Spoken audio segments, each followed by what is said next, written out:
दो भाई बहन गलती से एक ऐसे प्राचीन मकबरे में घुस जाते हैं जो चारों तरफ बेशकीमती खजानों से भरा हुआ था। जमीन पर बिखरे सोने को देखकर भी लड़की की आंख नहीं डगमगाई, लेकिन भाई की नजर दो कंकालों के बीच लटक रहे एक हार पर अटक गई। ऐसी चीज जिसके लिए दो लोग मरते दम तक लड़ते रहे हों, वो साधारण तो हो ही नहीं सकती।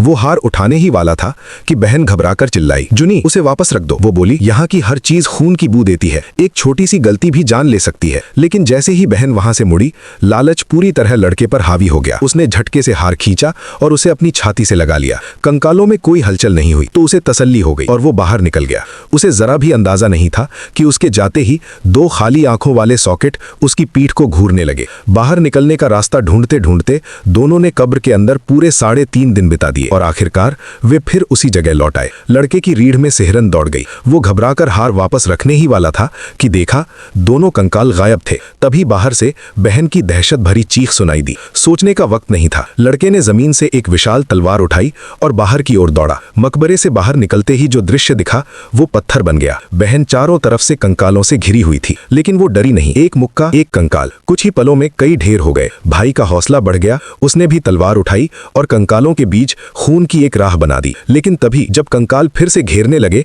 आसमान से एक विशाल उड़ता हुआ सूअर प्रकट हुआ और पल भर में बहन को उठाकर ले गया। लड़का अकेला पड़ गया। संख्या में कम होने के कारण उसने हार वापस कंकालों को सौंप दिया और इसी तरह उसकी जान फिलहाल बच गई।